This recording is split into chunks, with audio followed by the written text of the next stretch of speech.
business. My land.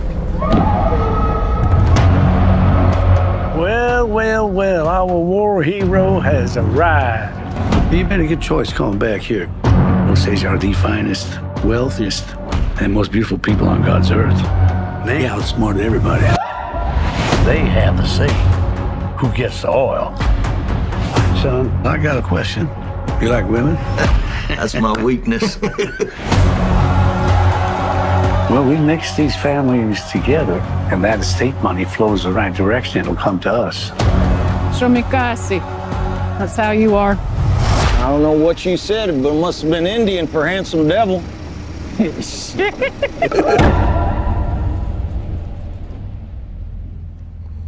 Why did you come here?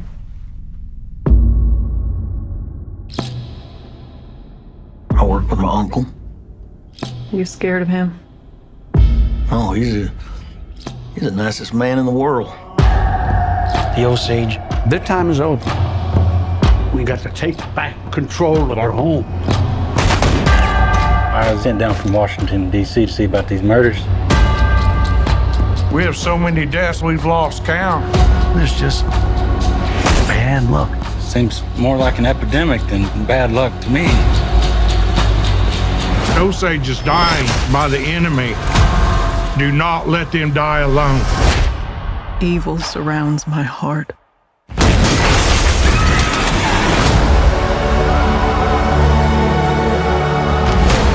You gotta pick a side. I don't even know if you love me anymore. Of course I love you. And kill these men who killed my family. Did your wife say who she was most afraid of?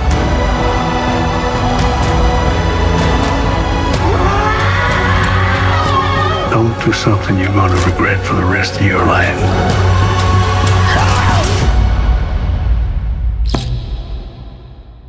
I ain't got nothing but regret.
Short because I feel like this audience knows who everybody is that I'm going to introduce, although obviously I could speak at length to each one of them. Please welcome the Principal Chief of the Osage Nation, Chief Standing Beck.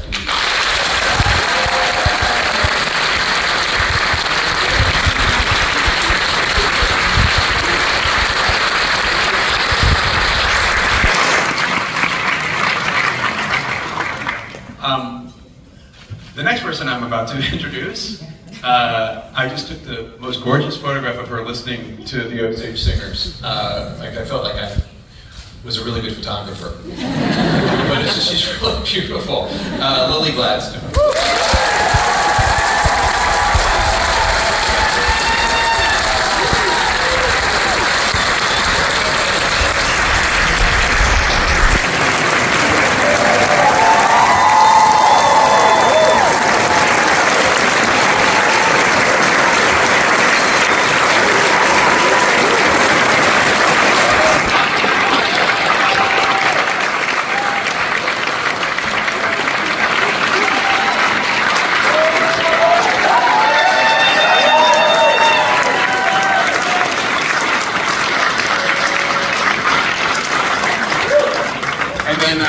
you've heard of him, but Martin Scorsese.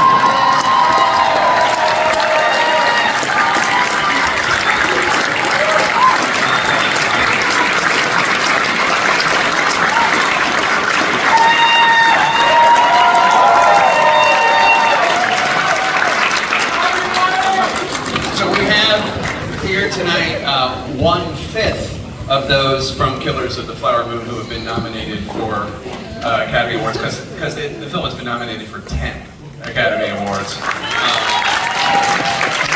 Scorsese, of course, for Best Director and the lead for Best Actress. Best Actress.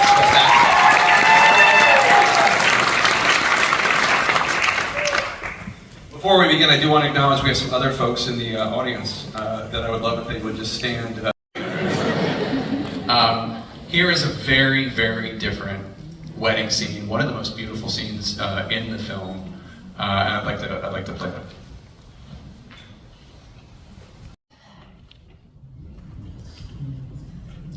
I've been, for me, exploring, who we are as human beings, what we're all capable of.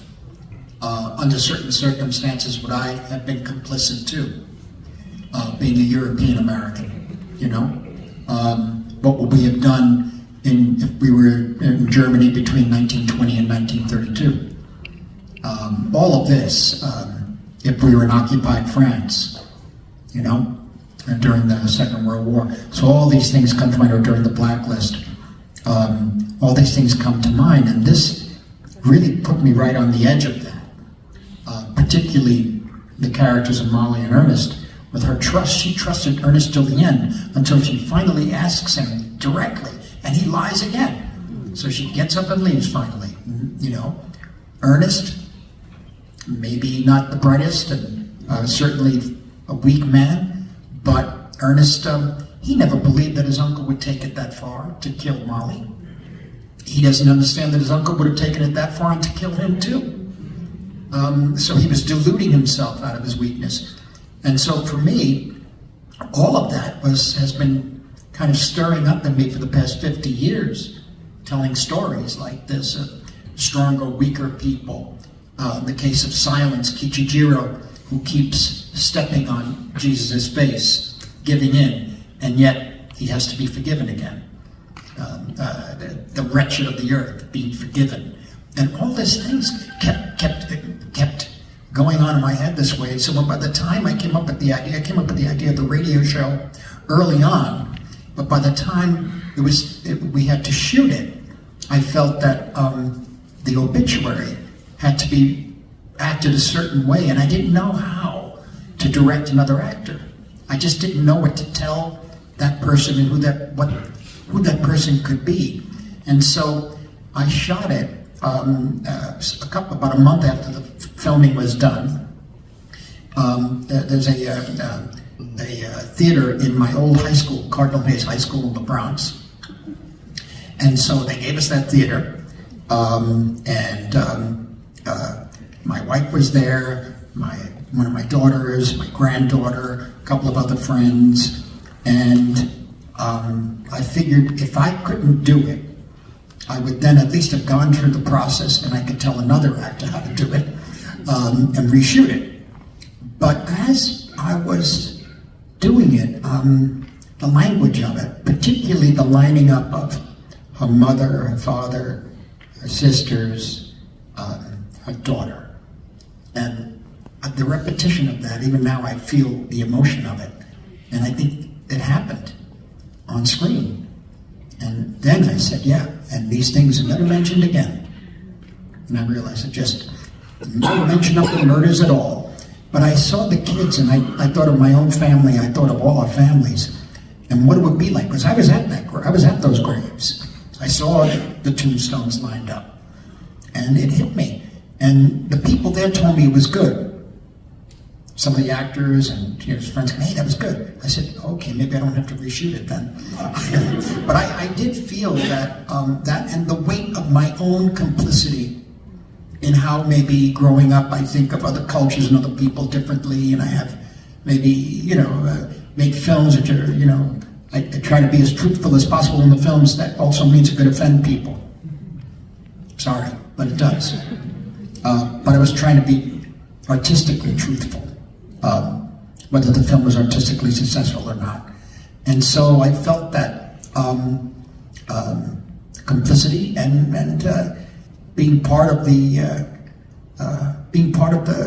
problem, really, myself.